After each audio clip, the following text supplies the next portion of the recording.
kanilang Hello, ginagawa. hello guys. Nakita ko lumakas ang hangin sa labas. As in parang may bagyo. Dito na naman Tapos yung po mga kami. gamit sa bahay ni Lolo Berto ay yumani. Siyempre nagpanik kami ni na Robert at Nico. Mamayang kaunti ay napatingin kami sa kusina at laking gulat namin ang makita namin marami ang nakatayo sa may kusina at sa CR. Sa CR pa lang ay 4 na elemento na yata ang nakita namin. Habang sa kusina ay 3 ang nakatayo. Nakatingin sila sa amin at nanglilisik ang mga mata at parang galit na galit.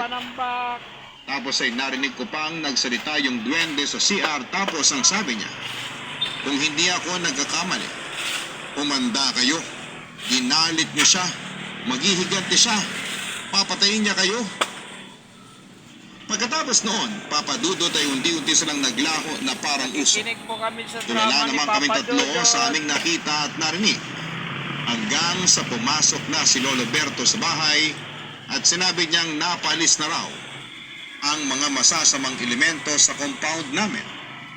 Pero Papa Dudut, hindi nawala ang takot namin dahil inaalala namin yung mga sinabi ng duwende sa amin. Magbabalik ang lalaking nakabarong. Hello. Maghihigante siya at papatayin niya kami. Ngunit hindi namin ito nasabi kay Lolo at sa mga nakakatanda sa amin dahil na rin sa naging busy ang mga ito.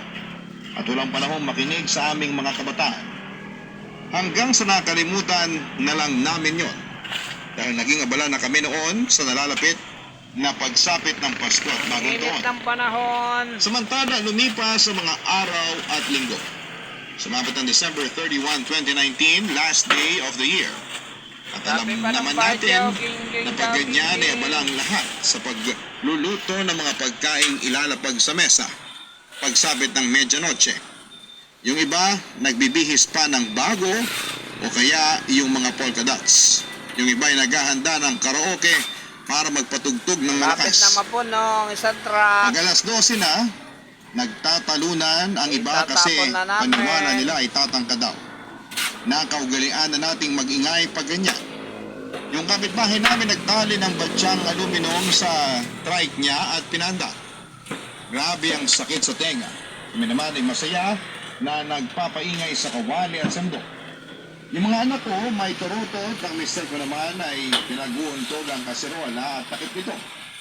Masaya pag ang pamilya ay sama-sama sa ganitong okasyon. Nang mag-aalauna na, tapos na kaming kumain, nag-videoke kami ng pamilya at mga kamag-anak ko. Pagkatapos ng ilang kantay, umakyat na rin kami para matulog.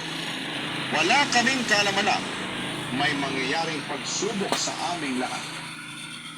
Nagpasya akong magtulog noon kina Tita Nora para makapag-banding sa pinsang kong si Mean. Kasama namin doon si Lola Imang na biyanan ni Tita Nora na nakikitara lamang sa kanila. Tapos yung mga kapatid ni Mean na sina Angie at Gary. Thank you. Sina Tita Nora at ang asawa niyang si Tito Melly